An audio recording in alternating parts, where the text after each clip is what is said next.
12 साल की उम्र में उसकी शादी हो गई थी और उसका पति 21 साल का था। उसे अभी तक पीरियड्स यानी ग्रामीण भाषा में माहवारी नहीं आई थी, लेकिन उसके ससुर ने शादी के लिए बहुत जल्दी की। वैसे उसका पति यानी कुबेर उसकी बुआ का ही बेटा था और बुआ बचपन में ही गुजर गई थी।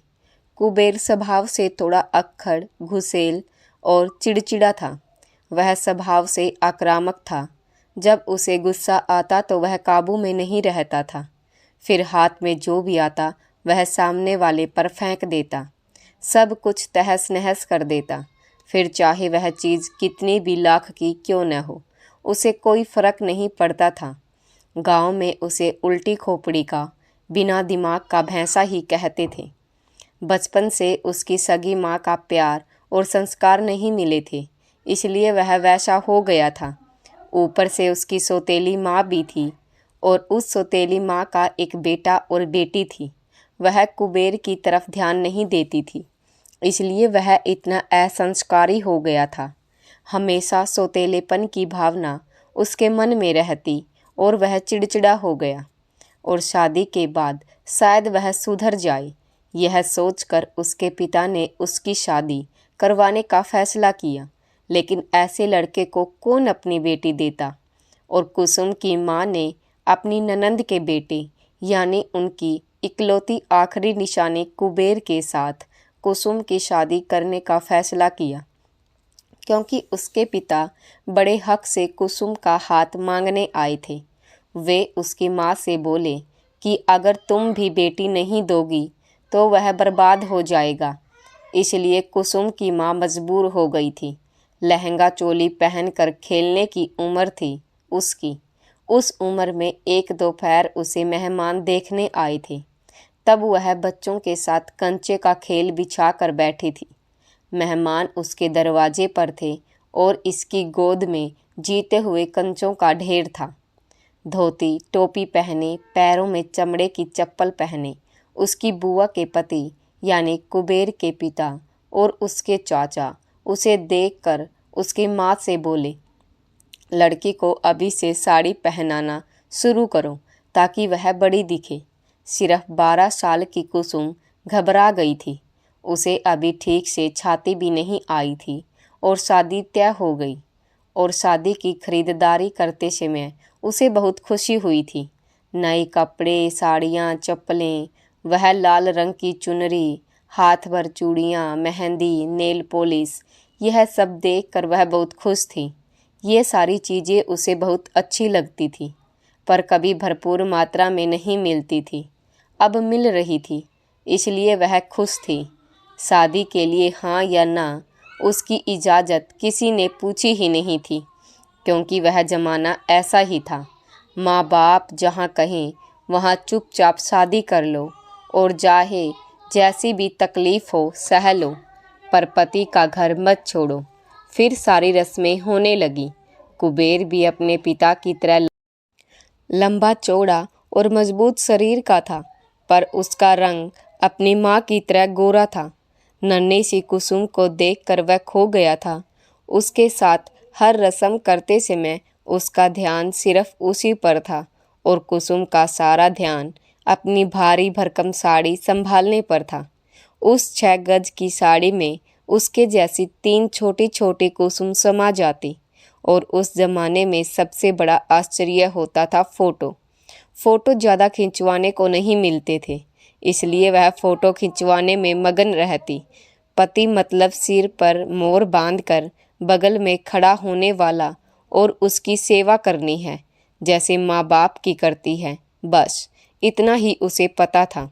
अब पंडित जी बोले, दुल्हा दुल्हन को मंडप में हाजिर करो। तब तो वह मोर बांधकर बेर खा रही थी। लालची की तरह आंचल में बेर भर लिए थे उसने, क्योंकि उसके ससुराल के गांव में बेर के बहुत सारे पेड़ थे और उसके साथ वाले भाई बहन और बच्चे उसके सामने बेर ले आए थे।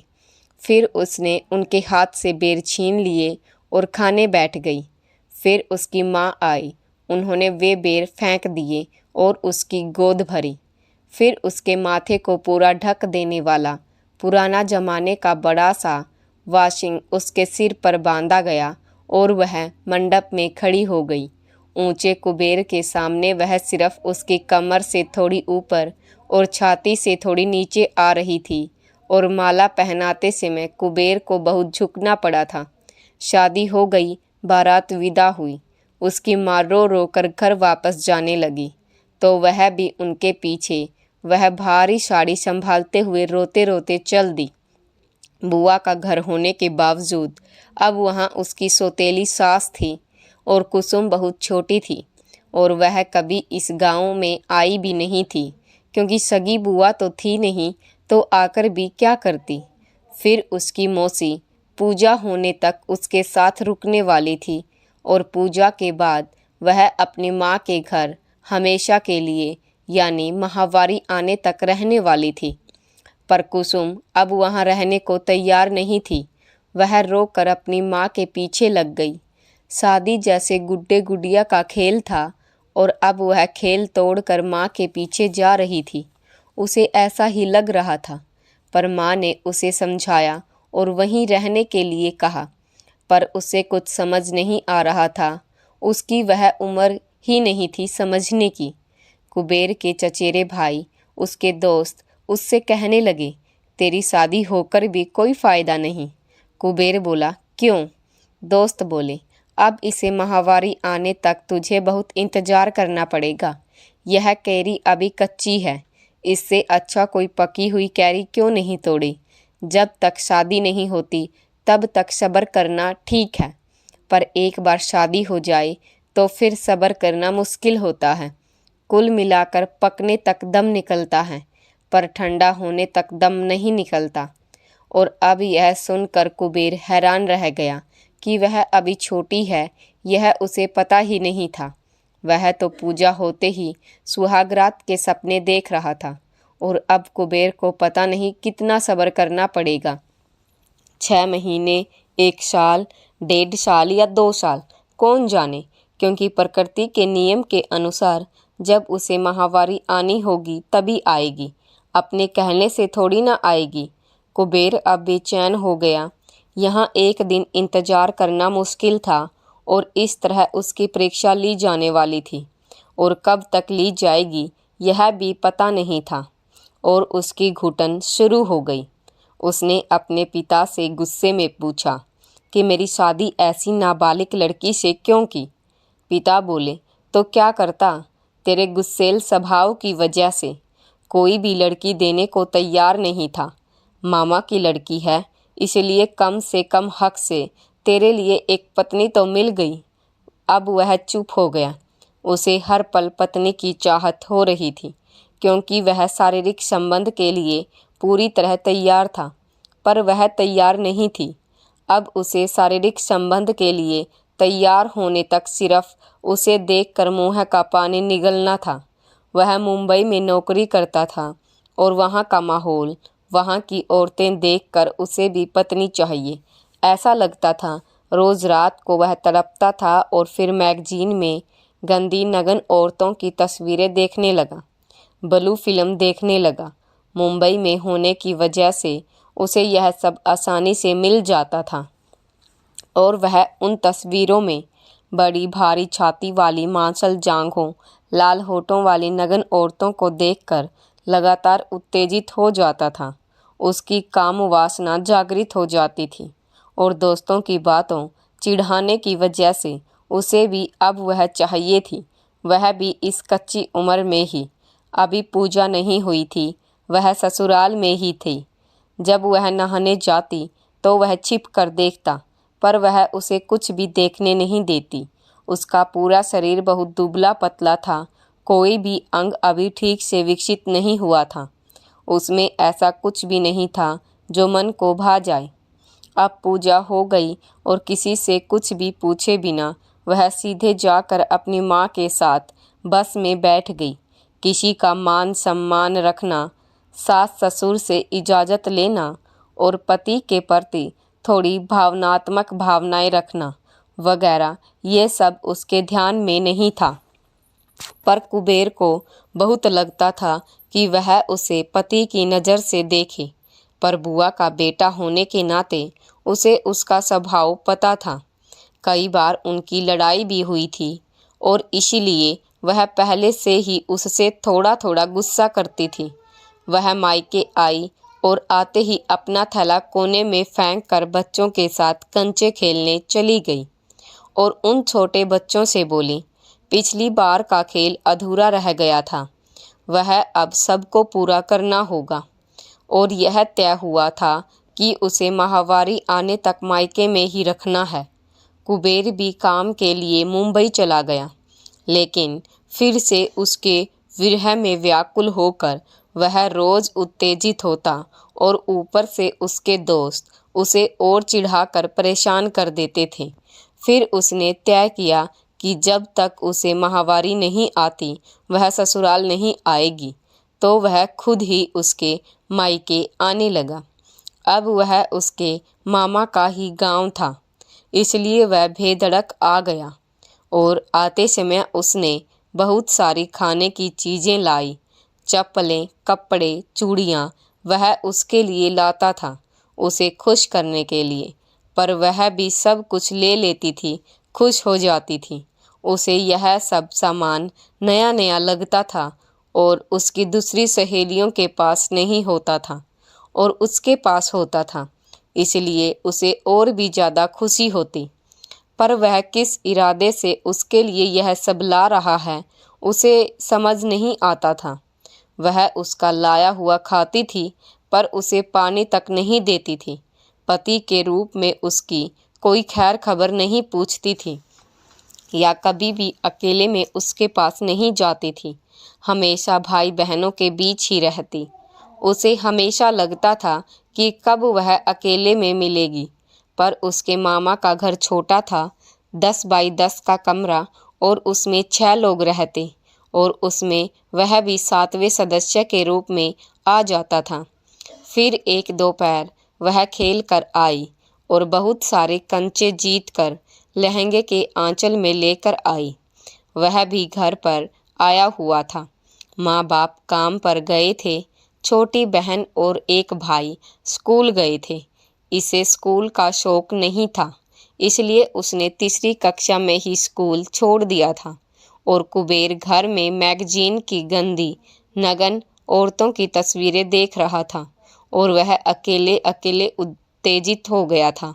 उसका पौरुष जाग उठा था और धूप में खेल कर आई वह प्यासी थी।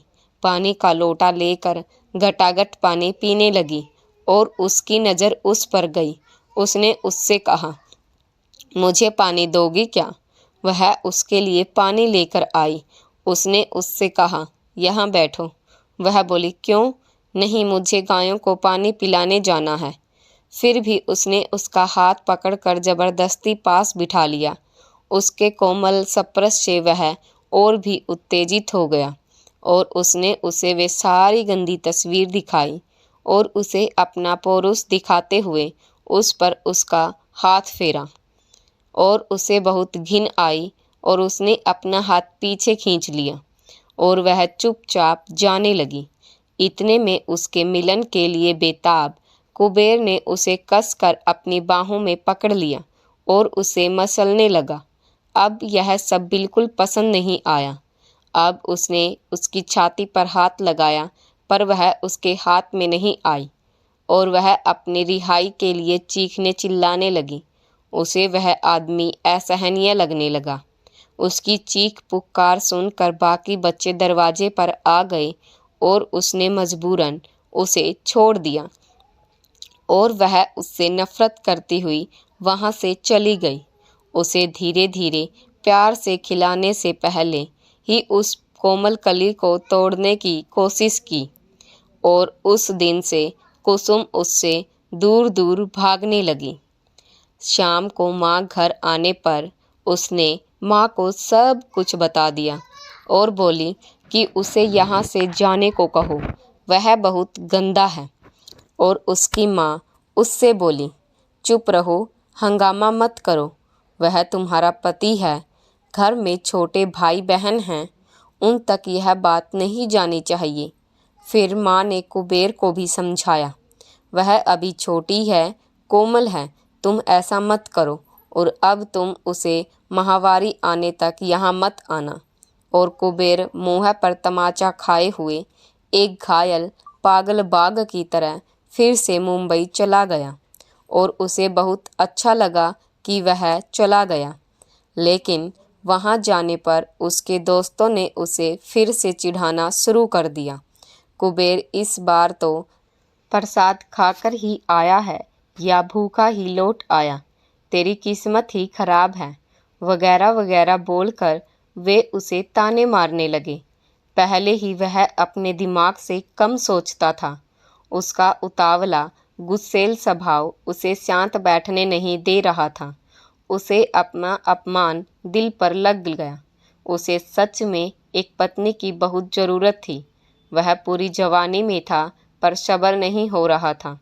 और इसी तरह बिल्डिंग पर चढ़ते समय विचारों में ही उसका पैर फिसल गया और वह तीसरी मंजिल से ईंटों के ढेर पर गिर गया। उसका हाथ टूट गया और वह फिर से गांव आ गया। उसकी सौतेली माँ बोली, मैं इसकी देखभाल नहीं करूँगी, इसकी सेवा मैं नहीं करूँगी। और अब मजबूरन कुसुम की माँ ने भांजा है और दामाद भी है, यह सोचकर उसे अपने साथ ले आई। और उसे फिर से घर आया देखकर कुसुम फिर से उलझन में पड़ गई और उसे उस पर गुस्सा आया। अब आगे क्या होगा सुनने के लिए उत्सुक हैं तो कमेंट्स करके ज़रूर बताएं। वीडियो अच्छी लगी हो तो लाइक कर लें और इसके अगले पार्ट को सुनने के लिए हमारे चैनल को सब्सक्राइब भी कर लें। धन्यवाद।